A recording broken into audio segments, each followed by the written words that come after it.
வெற்றி மகளிர் ஆடுகள் வளர்ப்பு திட்டம் 100% மானியத்தில் 5 ஆடுகள் வழங்கப்படும். எங்கள் ஆட்சி காலத்திலே அத்தனை மலைப்பகுதிகளுக்கும் நாங்கள் சாலைகளை அமைத்திருக்கிறோம்.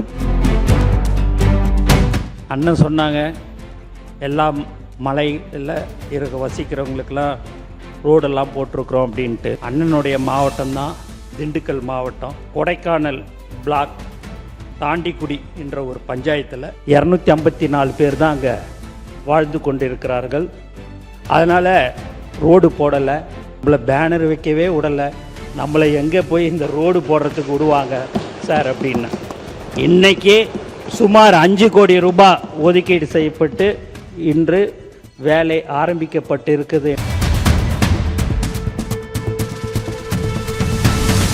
இப்படி ஒவ்வொரு மலைப்பகுதியில் இருக்கக்கூடிய அத்துணை சாலைகளையும் இணைக்கின்ற பணியை முடித்து ஒரே ஒரு 5 சாலைகள் மட்டும்தான் மலைப்பகுதியில் நீலகிரி மலையாக இருந்தாலும் சரி, அல்லது இருக்கக்கூடிய நம்ம ஏற்காடாக இருந்தாலும் சரி, அல்லது கோடை மலைப்பகுதிகளாக இருந்தாலும் சரி, மேகமலை பகுதிகளாக இப்போ போராட்டம் நடக்குது, அந்த மலைப்பகுதியிலே சாலைகள் அமைத்திருக்கிறோம். இப்போ வெளியேற சொல்கிறாங்களே, அதிலே சாலை அமைத்த ஆட்சி எங்களுடைய ஆட்சி.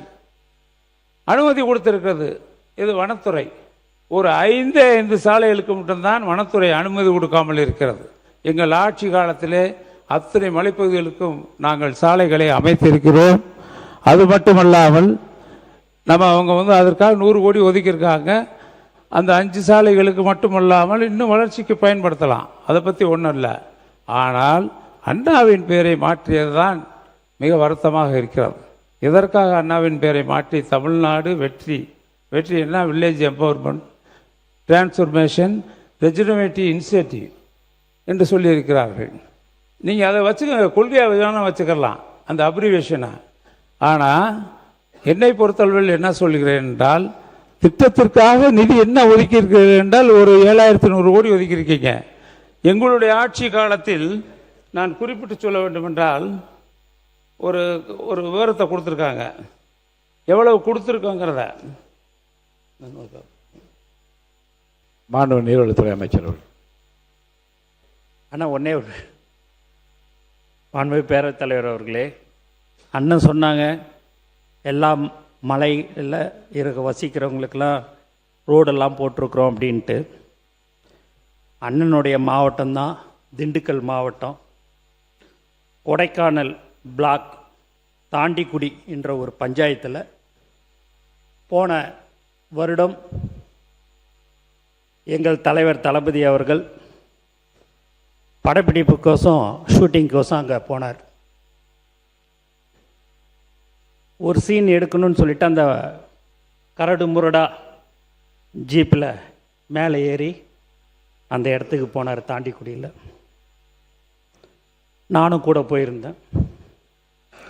ஆனால் கீழே வரும்போது அவர் 1 மணி நேரம் தனியாக நடந்து வந்தார். வந்த உடனே 15 வருஷமாக அந்த இடத்துல ரோடு வசதி இல்லை. நம்ம சொந்த செலவில் இந்த ரோடு ஒரு 254 பேர் தான் அங்கே வாழ்ந்து கொண்டிருக்கிறார்கள். அதனால் ரோடு போடலை, நம்ம சொந்த செலவில் போட்டுடலாமான்னு. நம்மளை பேனர் வைக்கவே விடலை. நம்மளை எங்கே போய் இந்த ரோடு போடுறதுக்கு விடுவாங்க சார் அப்படின்னு. நம்மளுடைய ஆட்சி கண்டிப்பாக வந்துடும் சார், வந்த உடனே போட்டுடலாம் அப்படின்னு சொன்ன சிரிச்சார். நான் பதவியேற்று 5வது நாள் முதலமைச்சர் அலுவலகத்திலேருந்து ஒரு நோட் ஷீட் வருது. என்னான்னு பார்த்தீங்கன்னா, அந்த தாண்டிக்குடி இல்லை கிராமத்துக்கு ரோடு போடணும்னு சொல்லிட்டு போன வருஷம் மே மாதத்தில் சொன்னதை நினப்பு வச்சுக்கின்னு நான் அதை மறந்துட்டேன். எங்களுடைய முதலமைச்சர் அவர்கள் வந்த 5வது நாட்களே அதை போடுறதுக்கு சொன்னார். இன்றைக்கி சுமார் 5 கோடி ரூபாய் ஒதுக்கீடு செய்யப்பட்டு இன்று வேலை ஆரம்பிக்கப்பட்டிருக்குது என்பதை இந்த அவையில் நான் தெரிவித்துக் கொள்கிறேன்.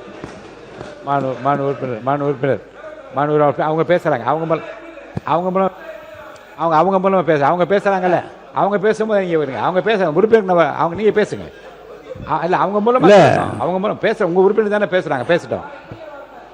இல்லை இல்லை பேசுங்க. அதாவது இப்படி மாண்புமிகு அமைச்சர் அவர்கள் சொன்னது கூடம் நகர் என்று ஒரு நகர் ஏதோ ஒரு பகுதியில் இருக்கிறது. நான் சொல்ல பிரதான சாலை கிடையாது, தாண்டிக்குடியில் அது ஒரு பிரதான சாலை கிடையாது. கூடம் நகர் இல்லை, அது இல்லை.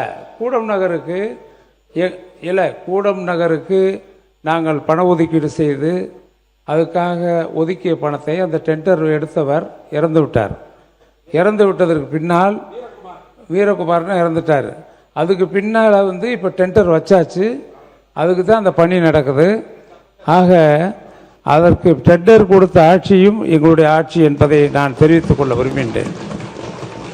இதில் குறிப்பாக வெற்றி மகளிர் ஆடுகள் வளர்ப்பு திட்டம் 100% மானியத்தில் 5 ஆடுகள் வழங்கப்படும்.